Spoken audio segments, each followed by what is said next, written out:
It's supposed to feel.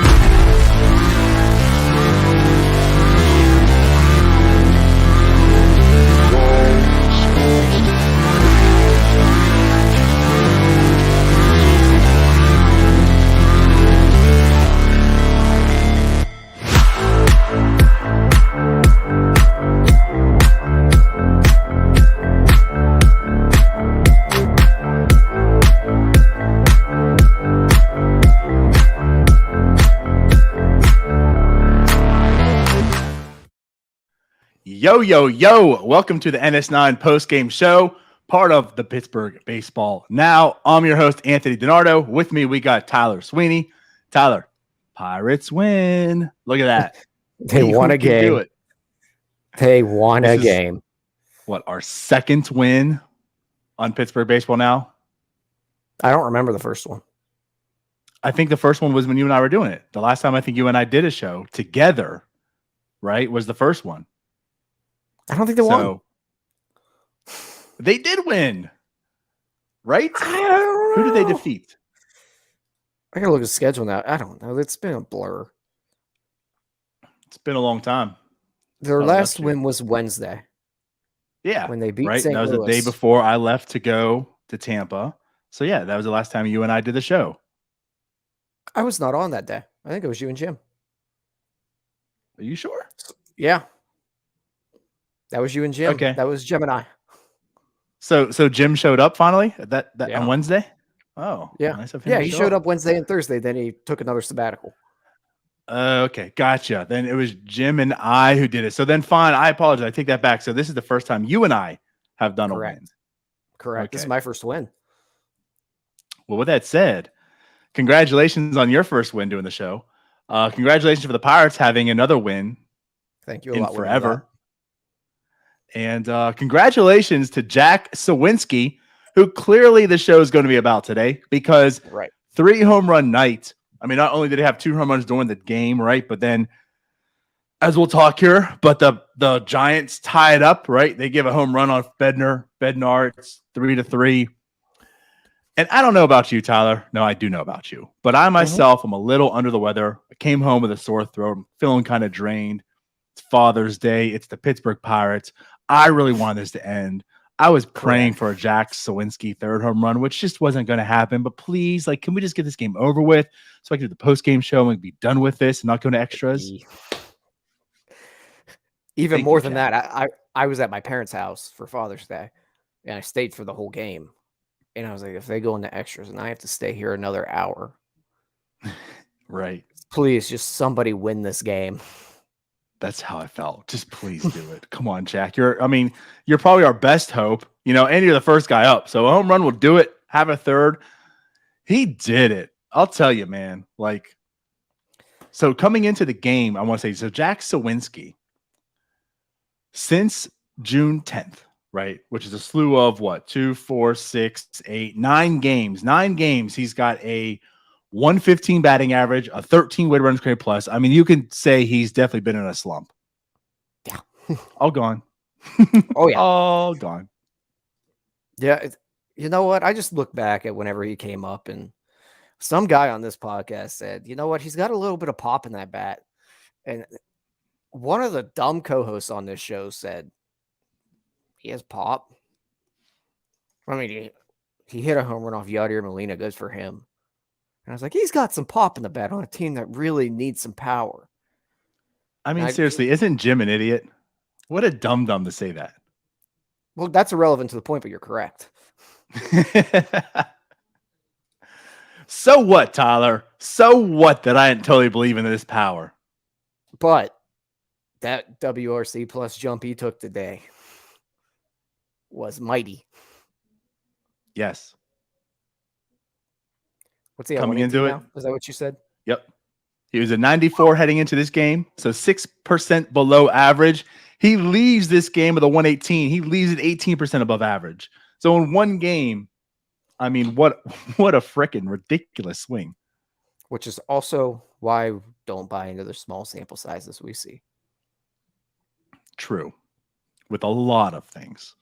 Stay away from small sample size as far as making decisions on people dum-dums. But anyways, Unless I already have the opinion like a Marcano, and then you guys decide you're going to take that small sample size and tell me that he's this God Almighty yeah. next If wave. you have a body of work to also represent, then sure. If he's been terrible and there's a stretch where he's terrible, I'm probably going to lean to the terrible. But if someone's been good and there's maybe, I don't know, 31 plate appearances with even bad, I'm probably going to buy more into the overall career numbers than, I don't know, this little stretch. But I digress. Well, I'm just saying, you and Jim bought fully in on Marcano. Well, I was just holding my stock. Tell me I bought in on Marcano. No, listen, I'm You still were bullish as can be. leery on Marcano, but I'm giving him some of the benefit of the doubt. I mean, he's showing me some stuff here, so I'm intrigued. I'm going to give him every opportunity to keep going. That was my take on Marcano. All right, with the Suwinski stuff, again, I was also leery on this power. You know, he had it for that half a season with the Padres, AA, came over to Altoona, didn't really display it. Yes, one of his home runs was off Yadier Molina, so I don't count that. But I'm eating my words. I'm taking it back. He now leads, once again, 11 home runs, all NL rookies. I mean, the guy is showing he's a major leaguer. We're still defining what role he will be in the major leagues, but he's a major leaguer. Great defense. Yeah. He's definitely got the power. We'll see how that plays out. It's been a little bit shaky. He made a very, very bad play today. However, he hit 3 home runs, so I can overlook it. There you go. So are you saying, like, I don't know, if you hit 3 homers in a game, maybe shortstop defense isn't that important? Correct, yeah. Okay. A lot happened today. We'll also get to that. Oh, baby, so much happened today. This is way more than just a post-game show. I completely forgot that Mitch Keller pitched. And it started very bad. We gave our props to Suwinski. We can move on? Yeah, we're good there. Okay. That sounds good to me. So let's do it. Mitch Keller Day. What was your take on him, Mr. Pitching Yinza? First inning, it was a whole lot of, oh, shit, we're back to the old Mitch Keller. And he proved that he's not back to the old Mitch Keller, because the old Mitch Keller would have shit down his leg, and it would have been a 50-pitch first inning. There's no way he would have got through 6. And I mean, somehow he put together a good outing. And I think since his move to the bullpen, he might have a sub-3 ERA with good peripherals to back it up. I didn't look. I believe it's close. But you're right. I mean, if anything, it's definitely close. But today, I mean, 1 earned run over 6 innings, when you walk 3 and hit a batter in the first, and somehow we'll just walk 2. Thanks. I thought he walked 3 in the first. Well, 2 in the first, hit 1 and had an error, and there was an error. Yeah. So props to Mitch Keller. He kept him in the game, which is something he didn't do prior. And I'm buying all the stock.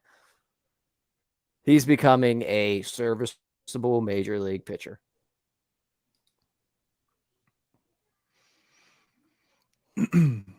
He had a 2.76 ERA heading into the game with those since that. Yeah. So with today's start, he's definitely still sub-3. I'm with you. The first inning, I was just palm in the hand. Here we go. You know, we're talking about Mitch Keller to the degree of he's interesting. Let's find this out, right, with this new pitch. And you're right. The error didn't help anything, of course. Thank you, Hoy Park. But he gets the error to begin with. Then he walks 2 guys. He has the batter hits. There's 2 runs scored, of course. 1, as mentioned, earned. And it's just like the Pirates are pirating. Mitch Keller's Kellering. And I'll say this. The outing wasn't great. You know, it wasn't great because, of course, the first inning.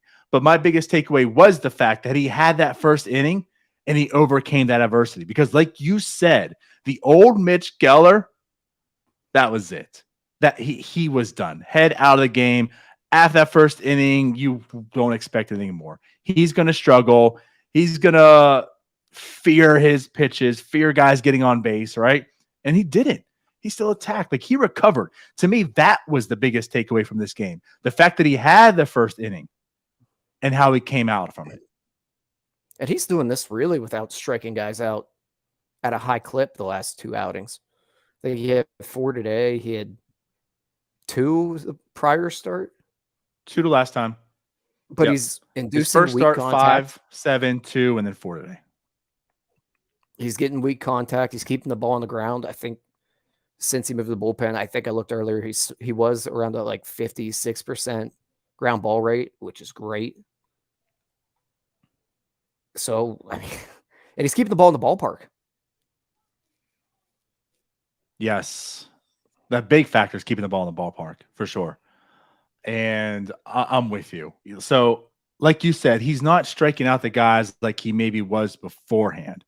But in doing so, he was giving up a lot of home runs, right? A lot of runs.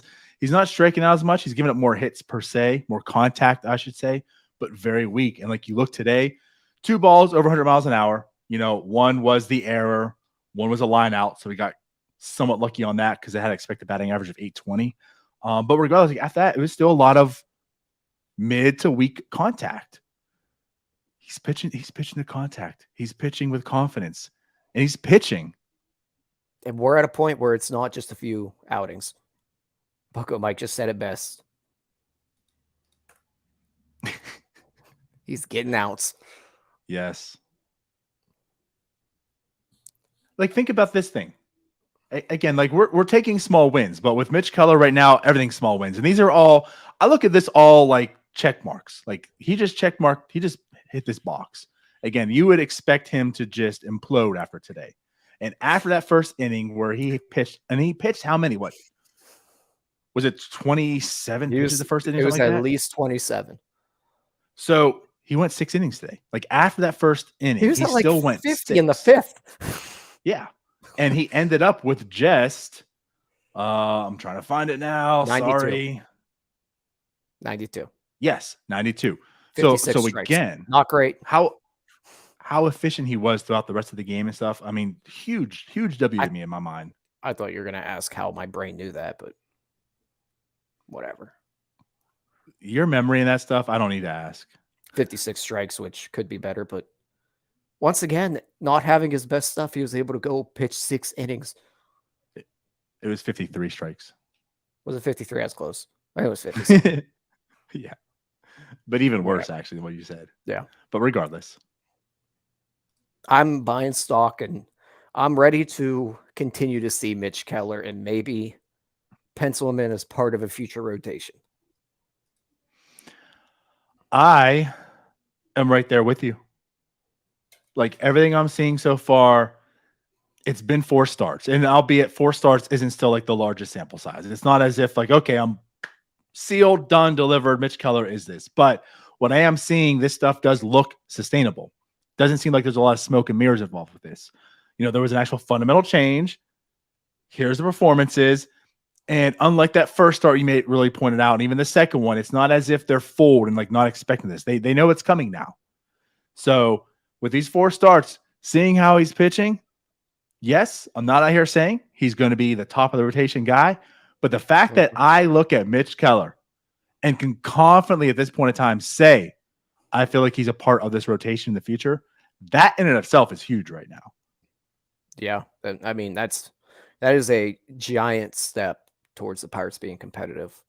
And just to look at it, I had it pulled up earlier. I know you mentioned that there's no smoke and mirrors. It doesn't seem like since that I think it was May 18th, he went to the bullpen. 24th.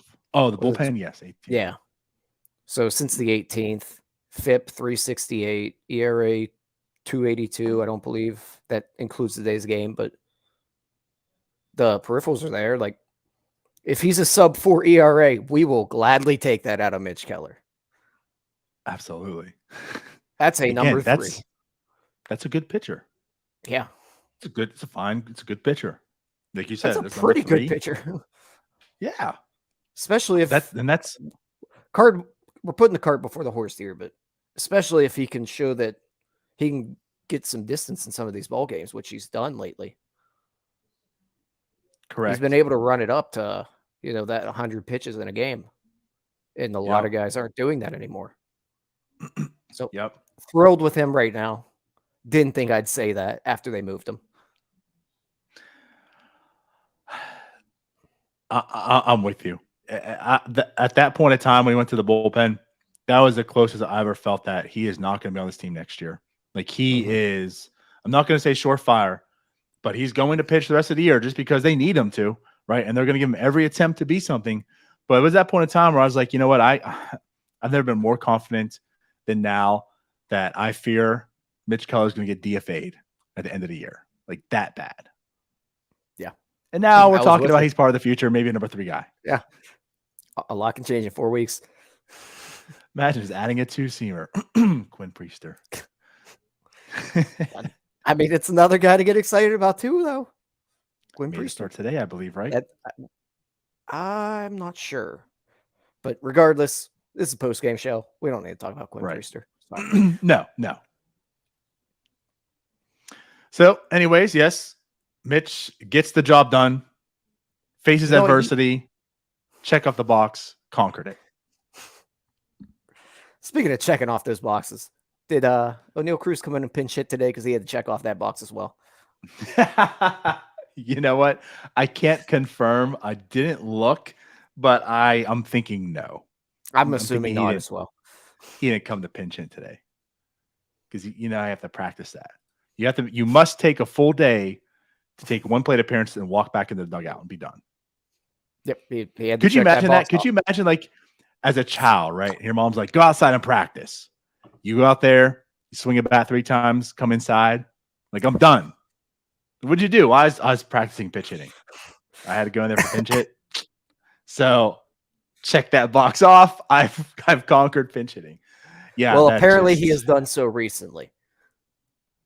I guess so. But since we're alluding to it, right? Oneil Cruz is reportedly coming up tomorrow. So that's something excited about. So yes, we'll it's confirmed now? Derek Shelton confirmed it. Nice. So we'll talk about it here after as well. But yeah, so Hayes again gets the job. Keller gets the job done. Let's talk about now. View comes in the relief. I liked the move. I put it out there. I like the move, putting him in there because we know how incompetent this bullpen is. I know he's a young, inexperienced arm, but even his first outing, he looked good enough. Just him being the unknown, I feel more comfortable than what the not good known is. And like he gets out of a jam too. He put himself in the jam. Yeah. Like I'm not gonna take that away. It was his fault. He wasn't pitching too great, but he gets out of it. So kudos to View. Yeah, we talked before the show. I expect him to go down, but I want to see more in the bullpen with him because they have a lot of guys that can't throw baseballs in that bullpen, and they need to find some guys that can throw some baseballs. Yeah. I'm with you.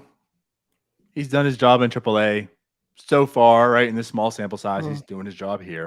He doesn't blow you away with stuff. He's like 92. The off speed's good enough. It's major league. It's a movement. Yeah, it's fine, but they got a bunch of guys that can't throw strikes. He didn't throw strikes today, but for the most part of his career, he's kind of thrown strikes. I'd like to see a little bit more. I don't want to see Heath Hembry. I'm sorry. Right. I don't want to see Anthony Bonda. I don't want to see these guys. Give me all the Neil guys. You have a point. And the thing too is View came in a pretty high leverage spot. It wasn't as if he would. The Pirates were down by 5 runs at that point in time. So came in a pretty high leverage spot. He did his job. Wasn't great, but he did it. Bednar comes in for the 2-inning save. He's the one that gives up the home run. He's the one that ties the game. That's when I got nervous. I think all Pirates fans got nervous at that point in time. Like a joking that put out there, it's you have any hope, and then this happens. It's gone. Tied game, and you're just expecting the Pirates to lose at this point in time. If Bednar can't save the game, then that's the only strategy that Shelton has, right? That's how you win games. Yeah. Just hope your starter goes 6, and then that day you throw David Bednar 2+ innings and 50 pitches and see if you can win. Right. That's the Pirates' formula for winning baseball games and hit 4 solo home runs. Right. 3 coming from the same player. Because they only have 2 that can. So, but yeah, so Bednar comes in, he seals the deal. He still looked great. I know it was a blown save in that aspect, but David Bednar was doing David Bednar stuff. He's just so ridiculous. The stuff is so good. So good. So good. So 2 innings, 4 strikeouts, of course, the home run. But he just looks so good. So Yeah, no he's good. loss. Yes. So no loss there for Bednar. Pirates still get the win. As a closer, he has 3 wins on the season. Well, someone's got to pitch on this team. They are, concerningly, they are starting to pile up his innings. I think he's at 33 innings or so this year, and we're in June. Yeah. And his usage has really increased lately. It's getting a little bit concerning. Like, you got to start finding some other guys that can get some outs. Well, that's the first problem. There's really not. But the second problem is, right, like you said, the usage. The big issue is, first off, the team doesn't win. So it's just kind of crazy that a guy like David Bednar would have so many outings because there's not many save opportunities. So he shouldn't. But it's because he goes 2 innings every single time, if not more. And that's where it comes up. And you're right. You know, like when he's going 30 to, like you said that one time, 50 pitch outings. It's a little concerning. But then again, he can rest for a week and call it a day because the Pirates don't need him. Because they win once a week. Right. So like I said, it's a little concerning. But then again, he does get his rest. So I'm not too worried, but again, it's not something I really like to see. I don't know. They are piling up the innings. Like he might throw like 80 or 90 this year. That's a little bit scary. I mean, he's on pace for over 70. I mean, he's on pace to be thrown like around 80. Yeah, and they've ramped up his usage a lot. So right. Hopefully they at least start to acquire some arms through whatever means that can find a way to get outs, like some reclamation projects. But they got to find some guys, or just maybe call up some guys and not have the Anthony Bondas of the world coming in. So pretty solid game. You know, for the most part, both teams were kind of quiet. It's a 4-3. The home runs is what did in for the Pirates. Hoy Park also added a home run. That doesn't move any needle for me. Hoy Park, still Hoy Park.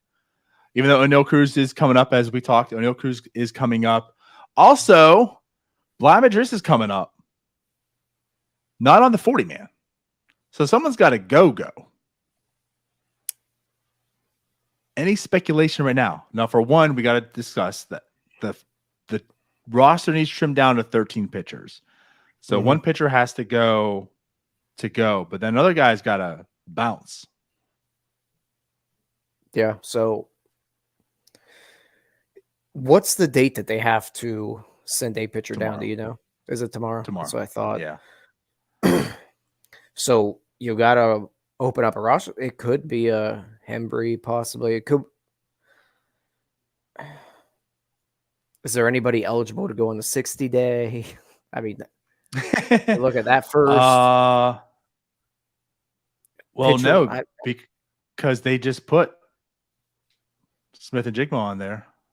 Yeah, so I mean, Yu Chang is the one that jumps right out at you that they can probably just DFA now, and nobody's going to miss him. But that doesn't solve the pitcher issue. I certainly am not going to miss Yu Chang. No. You can just go down that list, though, and pick guys that can probably be DFA'd. Yu Chang. You can go Van Meter's getting close to coming off the IL. I mean, Hembry, Bonda, just throw a dart. I don't know. I think what makes sense is David Bednar, cross out Will Crow, and then throw a dart at the rest of the names, and let's go. There you go. I mean, it makes sense. As far as guys being DFA'd, Hembry's certainly an option. Bonda's certainly an option. Chang's certainly an option, right? Now, I mean, a reliever has to go. I mean, you're calling up 2 bats. A reliever's got to go. Do you think it's going to be the reliever that's DFA'd or it's going to be Chang that's DFA'd?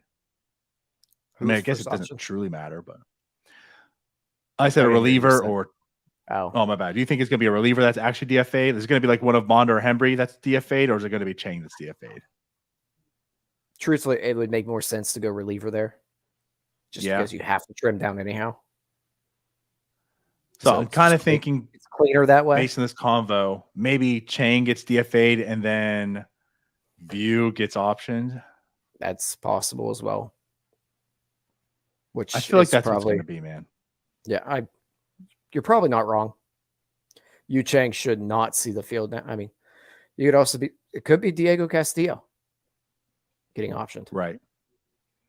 I mean, they got It a could. handful. It could be Hoy Park. They got so Right. many. It could be Piguero.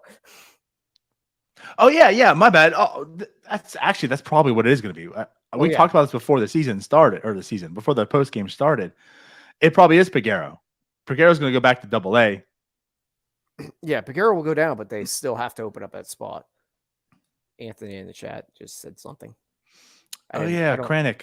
I didn't know if they put him there yet.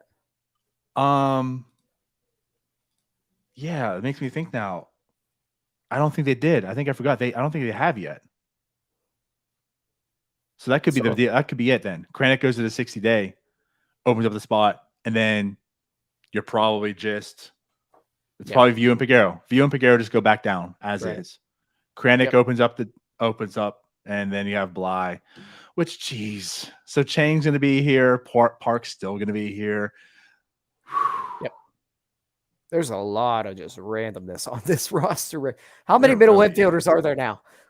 I know. Now we got outfielders playing first base. Second baseman playing first base. Well, let's just talk about. So that's probably what it's going to be then. Kranich goes to the 60-day. View gets optioned. Piguero gets optioned. Cruz comes up. He's going to start short. Second base is probably going to be the mixture of all the other guys, right? Park's probably going to get in there. Castillo's probably going to get in there. Chavis, Bligh Madris at first. Maybe Bligh sees some time in the outfield as well with Kanan out. I don't know. What do you think of it? I mean, obviously we know about Cruz. Cruz deserves a spot. He's here finally. But I think we've talked enough about him in a sense. What about Bligh? What's your thought on bringing up Bligh right now? I don't really have a thought on him. No? He's like 26 in AAA. I mean, maybe he figured something out. I think you've alluded to it before. Some adjustments were made last year that made you a little bit intrigued by him. I just never really read a little bit more into it. Yeah, like I'm with you. We've talked about this in the background. I don't hate like Bligh Madris, but I don't look at him as if he's like part of the future. He's probably a death piece. But it's one of those things too. It's like, you know, with everything they preach and stuff, like he's paid his dues. You know, he is performing in AAA. He's having an outstanding year right now in AAA. But mind you, like you said, he is 26 years old. I don't really look at him as like a prospect in that realm of, you know, players, I guess. But he's earned his keep. And the way he is performing, you know, he has played I don't know if he started today at first base. If so, that'd be his third game at first. So they're trying at first base. So like I look at him as like they want to see what he's got. You know, he's doing this in AAA. Let's find out what you got. Like the rest of the kids, right? Let's find out what you got. Although he's not so much of a kid anymore. And I think what this also says, more importantly, as we talked a little bit on Twitter today, but Mason Martin is just awful right now. And I feel like it was all the time when we all were talking about. Of course, that's when Yoshi went down on May 24th. And when Yoshi went down, that's Mason Martin was producing pretty well. That's when he slumped, but he came back. He was walking, he's striking out less, even though still over 30%, right? You're gonna live with that. So let's just call it Mason Martin, see what he's got. Dude, Tyler, I don't know if you know how bad he's been, but yeah, it's been awful. Like his he K is rate's nowhere near PNC Park. His K rate jumped to like 37% on the year. Yes. It was a 32, I think. And in that stretch since May 24th, I forget that I don't have the numbers right now, but I think it's like 49%. Like he's striking out basically half the time right now. Yeah. Yeah, he's just an organizational depth guy at this point. Hopefully. But back to Bligh. Right. I know we mentioned that he's not a prospect. That's not saying that there isn't something possibly there with. I mean, we've seen it a lot of times with guys coming up, especially at maybe play a first base position, which he hasn't done much of. I mean, Garrett Jones, Max Muncy, there are a ton of guys down there that look like just crap, and then something clicked for him. So we're not saying that he's terrible, and if he somehow pans out, that's great. Obviously, we'll take it. But he's just, I'm not really buying into the 1 year, you're 26, you're in AAA, you're finally hitting. I'm not saying it can't happen, but Right. I'm leaning that it will not happen. Yeah, that's like literally where I'm with you. You know, he was always interesting, like to this degree. He was never any top prospect, but he was always, to me at least, somewhat interesting. You know, in 19, he had a pretty solid year in AA. Of course, 2020 was a lost season, so he gets lost in the shuffle. He comes back in 2021. AAA, and you know, in 104 games, he had a 111 weighted run created plus. You know, wasn't bad by any means. He held his own in AAA, but again, 25 years old, wasn't any top radar prospect list, so you don't really think too much. And then this year, as a 26-year-old, he goes back to AAA and he's dominating, which like he should be performing. But then again, he is performing, so give him his credit. Like, give him his call up, give him his shot, and they are. And they're doing it by the way of putting him on first base, because there is just a complete black hole at first base right now. And we see it's not going to be Mason Martin filling it. So here you go, Bligh. Like, here's your position to do it. So like, I'm excited for him. Like, I certainly want to see him succeed, but you know, again, like with caution. Yeah, it's definitely interesting how they're just calling him up and putting him at first base, a position he's hardly played, and making him basically learn on the job. That's weird. I thought you had to go back down to do that. Yeah, I thought they'd have to send him to AA to learn it, and then he can come back to AAA after he learns first base. But he's played 2 games there, and he's going to come to PNC Park and learn it. So maybe it's an organizational philosophy change. Yeah, or now that Cruz is up here, you know, maybe today it changed. And now that I bring up Cruz, Donardo, they feel it's better to develop in the majors as of today. Yeah. Donardo, it's the point of the year that I have been waiting on. This team might finally become watchable. The people are here. It's the day I talked about before the season when we were previewing it. Sometime in June, the pieces will start to come up, and hopefully we won't have to watch a bunch of 29, 30-year-old quad A players running around on the field making errors. We can watch the 23-year-olds do that. Right. I'm with you, man.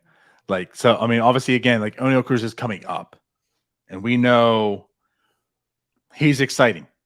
He's going to be exciting, and he's going to be a focal point a lot because we know what he can do with the bat, just the athlete he is. And here's the thing, too. Again, we understand he makes errors. The errors just aren't as important. And I'm sure like what he also brings with the glove that you don't see in the box score, but he will make errors. And, you know, people are going to go crazy on the errors. So like, you're going to constantly hear Oneil Cruz, good, bad, and different. So there's a polarizing, exciting player coming up. And then, you know, Bligh Madris is, again, he's interesting. I feel, here's the thing though, too. He could be bad. Still one of the better options we had at first base all year. so like that again, you know what I mean? So he presents something. We already have Keller turning around. Zach Thompson's pitching a bit better. JT Brubaker's pitching better. So like even the guys at the beginning of the year that were awful have stepped up a little bit. So you're right. Like this team can become watchable and more interesting. And not just interesting because it's the guys of the future, but interesting because they might actually pull off some wins here and there. Right. And if they don't, we at least know the duck and cover for the future. And it's going to be a long couple of years.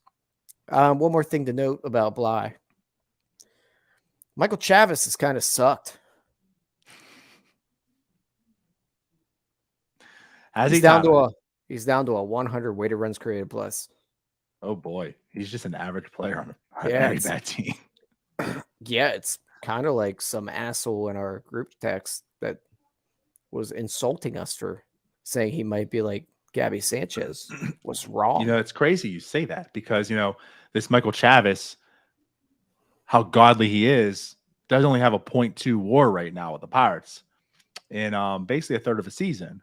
So I'm sure if I look up Gabby Sanchez right now and just see what maybe he was doing with the Pirates, as awful as he was, I see a 1 WAR.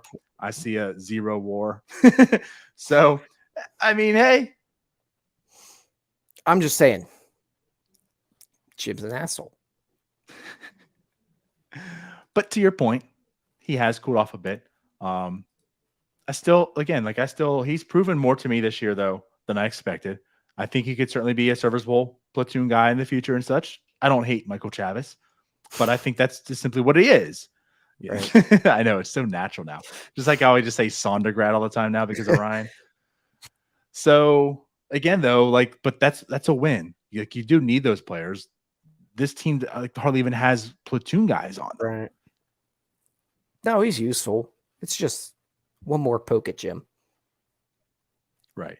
And he's not able to defend himself. So exactly. But tomorrow is Oneil Cruz Day. Yes, it is. How excited are you? I don't want to, we might have 3 batters in a row that we want to watch. Hold on. First off, pump the brakes. We're not even sure if we have Oneil Cruz Day tomorrow. He's getting called up. The lineup's not out yet, Tyler. He's probably sitting. Yeah. I mean, they called up Higuera to play 1 out of 3 days, but he wasn't technically there for 1. But still. Swagger got his call. He played 3 out of 7 games. You know what I mean? So he's probably going to get his call up and then sit. I know it's a little bit facetious there. Dude, I'm going to laugh so hard if they put Yu Chang at shortstop tomorrow and sit Oneil Cruz. So it's Caleb Killian for the Cubs, who is a righty. So I don't know. Maybe Cruz will get the start. Maybe. And then they'll sit him for a few days. Right. They're going to make him a platoon guy. Like Josh Bell when he first came up. Josh Bell comes up, he gets a pinch hit, and then maybe start a game out of 5 and send him back down after a double and a grand slam. Well, against the Cubs, right? Yep. Yeah. But anyways, so a good win today. Pirates pull it out. Tomorrow is Oneil Cruz Day. I don't know. I mean, we joke about that. Bligh Madris, I don't know if he's going to start or not. Probably not. He'll probably that one probably not. Yeah, he'll probably sit. But anyways, so no corresponding moves have been made yet. This is what we're speculating right now it's going to be, but those 2 will be up here. That is confirmed. So I'm excited what tomorrow brings. It's the future. It's finally here. We don't have to worry and talk about Super 2 anymore. I guess going forward, everything is based on performance for the most part. So let's do it. Let's do it, guys. So we out of here. Any last words, Ty? Nope. We'll see you tomorrow because I'm sure Jim won't be here. Yeah, I don't even know when he gets back, to be honest. God. Don't worry. We'll hold down the fort. As always. All right, guys. We'll see you tomorrow. Bye-bye. Peace out, Girl Scouts.